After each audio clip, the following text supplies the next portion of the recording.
المزمور 37 لداود.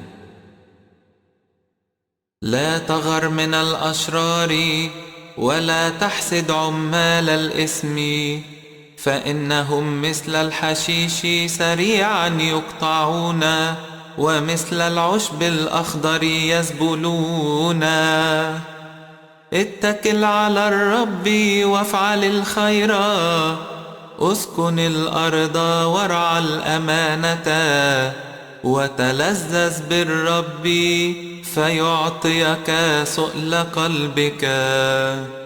سلم للرب طريقك واتكل عليه، وهو يجري ويخرج مثل النور برك، وحقك مثل الظهيرة. انتظر الرب واصبر له، ولا تغار من الذي ينجح في طريقه، من الرجل المجري مكايدا. كف عن الغضب واترك السخط، ولا تغر لفعل الشر، لأن عامل الشر يقطعون، والذين ينتظرون الرب هم يرثون الأرض. بعد قليل لا يكون الشرير، تطلع في مكانه فلا يكون.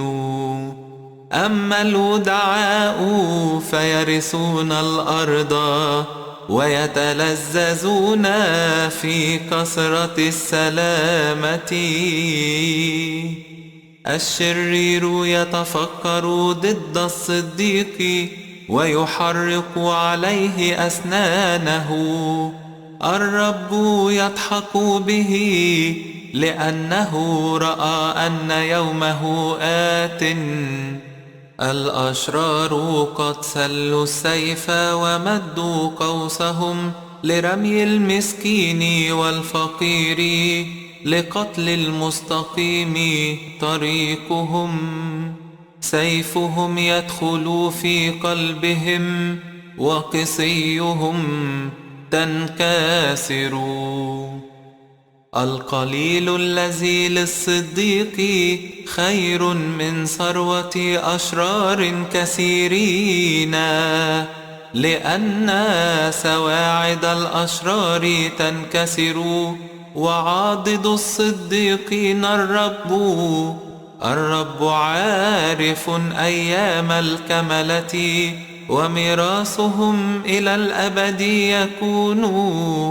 لا يخزون في زمن السوء، وفي أيام الجوع يشبعون، لأن الأشرار يهلكون، وأعداء الرب كبهاء المراعي.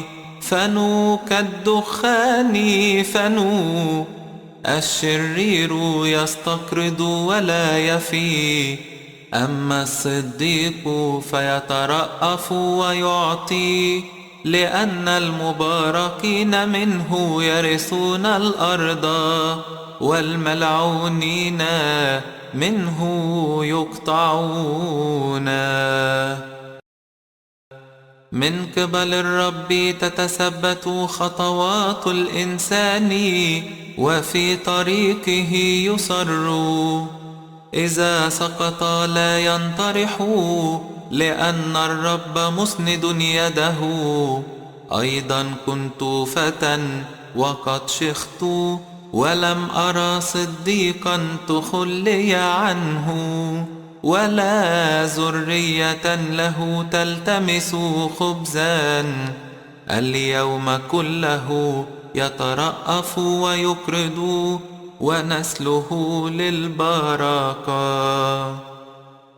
حد عن الشر وافعل الخير، واسكن إلى الأبد، لأن الرب يحب الحق، ولا يتخلى عن أتقيائه. إلى الأبد يحفظون، أما نسل الأشرار فينقطع. الصديقون يرثون الأرض ويسكنونها إلى الآباد. فم الصديق يلهج بالحكمة ولسانه ينطق بالحق. شريعة إلهه في قلبه لا تتقلقل خطواته. الشرير يراقب الصديق محاولا أن يميته. الرب لا يتركه في يده ولا يحكم عليه عند محاكمته. انتظر الرب واحفظ طريقه فيرفعك لترث الأرض. إلى انقراض الأشرار تنظر. قد رأيت الشرير عاتيا وارفا مثل شجرة شارقة ناضرة. عبر فإذا هو ليس بموجود والتمسته فلم يوجد. لاحظ الكامل وانظر المستقيم فإن العاقب لإنسان السلامة. أما الأشرار فيبادون جميعا.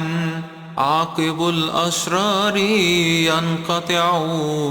أما خلاص الصديقين فمن قبل الرب حصنهم في زمان الضيق. ويعينهم الرب وينجيهم. ينقذهم من الأشرار ويخلصهم لأنهم احتموا به.